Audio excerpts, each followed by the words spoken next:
In the 1960s, a town in Pennsylvania called Rosetto became a phenomenon. And what happened there actually became a global curiosity. Medical researchers actually moved to this town to try and find an explanation. And history would record what happened there as the Rosetto effect. In the 1960s, a US town called Rosetto was an anomaly in America. No one under 55 had died of a heart attack or showed any signs of heart disease. The local death rate for men over 65 was half the national average. A team of researchers led by Dr. Stuart Wolfe considered whether this was because of their diet, location, family history or exercise habits, but on the surface nothing was different from the rest of America.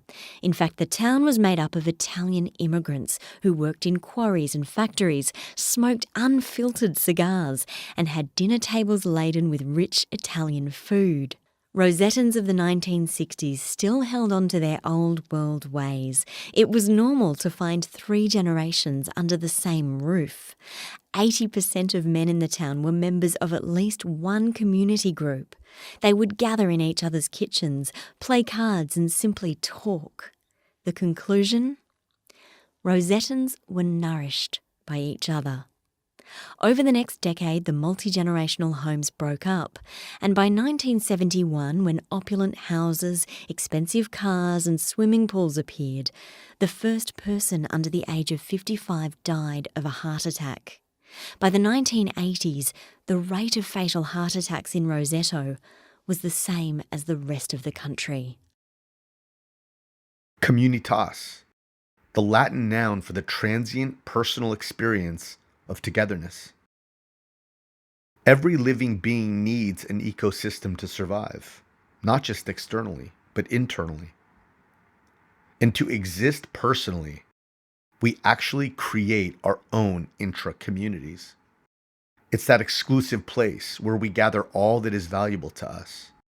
I call it my life's camp, and everything that brings my life meaning is collected, protected, and kept close. Jesus, family, friends, people, things, places, food. It's where I choose to spend my time, my money, and my loyalty. Our camp tells us about ourselves, and it tells other people about us. And I want to say that for you as a business, for you as a dental lab, the very aim of branding, the very aim of loyalty is to inspire your doctors to invite you into their camp. You see, the history of commerce, in many ways, is a history of community. From the ancient trade routes of the Silk Road connecting China and Europe, commerce happens when 2 people commune. And the whole purpose of this transaction is to connect us. In the beginning, currency was connection. And if you just think about it, connection is the seedbed for every single human community and settlement on Earth. But we live in a commodity world. And the conventional business world sees the market like a pie, and we reduce our customers' value to a slice. And we are taught that business is about winning or losing, success or failure. And because of that, we strategize in absolutes. Our CRMs tell us who we've won or lost, hitting the numbers, making budget, cutting cost. Our leaders tell us that business is war.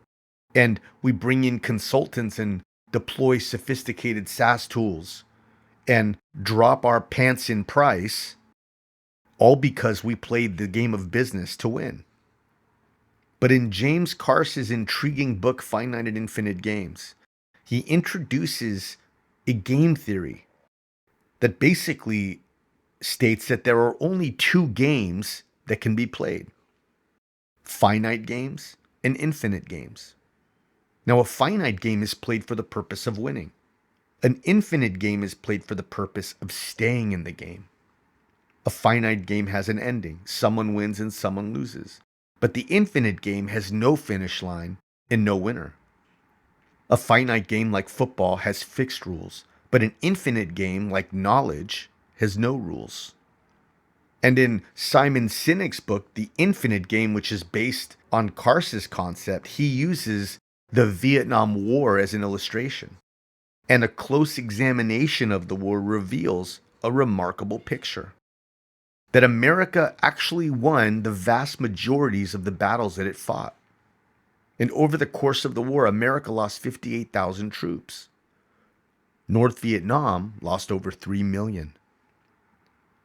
And as a percentage of the population, that would have been the equivalent of America losing 27 million people, lives in 1968. So all of this begs the question, how do you win almost every battle in dominating fashion and still lose the war? The Vietnamese were fighting to stay in the game, but America was fighting to win. Just look around you in your life. And the more we see through the lens of finite and infinite games, the more we recognize infinite games are all around us. For example, there is no such thing as winning in a friendship. You can grow the depth of a friendship over time, but you cannot win a friendship. Another example is marriage. You can grow in intimacy with your spouse by being thoughtful, attentive, generous, but you cannot be first in a marriage. And the same is true for every human relationship we have, including the one we have with our customers. We have to ask the questions. We have to ask ourselves, what game are we playing? And are we playing the game of business to win? If so, the finite player will always create value for himself first, then for the customer. But the infinite player, by contrast, will make very different strategic choices, which are deployed not to win, but to stay in the game by growing trust, permission, and loyalty. When we play an infinite game with a finite mindset, we will win business, yes, but the investment will be costly, not just financially, but even more so emotionally, with market share at best only borrowed. A fascinating customer retention statistic tells us that 75% of the customers that we lose would actually deem themselves satisfied with our product, our price point, and our service. So then we have to ask the question, if they're so satisfied, why then do they leave? The truth is, we may just be playing the wrong game. They were with us because we're good enough. Our customers are with us because they don't have a reason to leave. But here's the insight. They leave us because we don't give them a reason to stay. And that reason, my friends, must be more valuable than what you do. And so our strategy must shift. That our goal can no longer be to provide just a good product with good service at a good price. That our purpose, our objective must be to be missed. To be missed if we were gone. To compete on price is one thing, but to intentionally cultivate a relationship that your customer cannot afford to lose is something totally different. And so I want to ask you, if your business was gone today, what would your customer miss about you tomorrow? Because if connection is the branding asset of our future, then we have to get serious about intentionality, generosity, empathy, and creativity. And to be missed if we were gone, we have to know what that's built on. And it's built on this premise. To be truly valued, to be missed, is to be rare. It's understanding that the things that are valuable to us are only valuable to us because they are scarce. So let's talk about scarcity. To value something is to guard it and keep it from leaving. And it's the only reason we invite someone or something into our camp. And this, my friends, is the fabric of loyalty. That when it comes to being valuable, the principles of supply and demand are at play. This is about you, me, they. Think about those relationships that play an disproportionate level of influence in our lives. The power of scarcity will move your business to the front of the line. And by understanding this strategic principle, you now have the unfair advantage. Why? Because your competitors are living in the finite abundance of self. Where rarity drives value for any asset, abundance does the exact opposite. The key to your brand strategy, to your loyalty strategy, is to zero in on scarcity as the number one problem you were created to solve. Why? Because there's an ever widening gap, the lack of meaningful and emotional value creation, and your customers' need for more and more of it. And what you, I, and your customer inherently understand is that most people only think about themselves. Most businesses only think about themselves. What makes you scarce? What makes you rare? Well, I'll tell you. It's a focus on being relevant rather than preferred. And it's giving your customer what they really want. Well, what do they want? The answer is simple.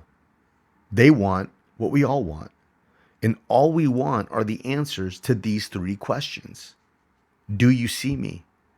Are you for me? And can I trust you? Can I trust that behind closed doors, you would do what's right on my behalf? Well, why do we need answers to these questions?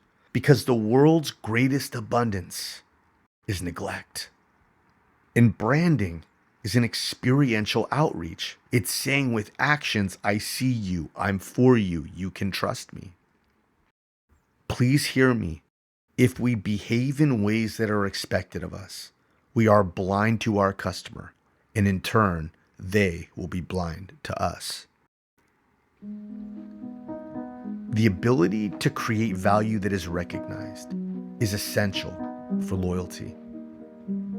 Please hear me. Discounts are not a gift. Promos are not a gift. These are conventional manipulations and a more of the same strategy. But I want to lay out 5 rules to value recognition, in which 4 boxes must be checked. The first is whatever you do, it must be recognized as intentional. In other words, I see you. Number 2, it must be recognized as beneficial. In other words, I know you. It must be recognized as having cost you something. In other words, you're worth it. And number 4, it must be recognized that you didn't have to do it. You can trust me. And when we check these boxes by creating value for our customers that is emotional in nature, it's behavior based, we meet our customer at the intersection of clarity and surprise. Clarity because they've learned something new about you, and surprised because they didn't expect it. In closing, I want to leave you with that question that I believe, by my own experience, holds the answer to the loyalty you seek from your customers. If your business was gone today, what would your customer miss about you tomorrow? I hope this was a helpful episode for you, and if so, I would really appreciate a review on the platform that you listen to this on. Wishing you a happy and prosperous 2023. See you next week.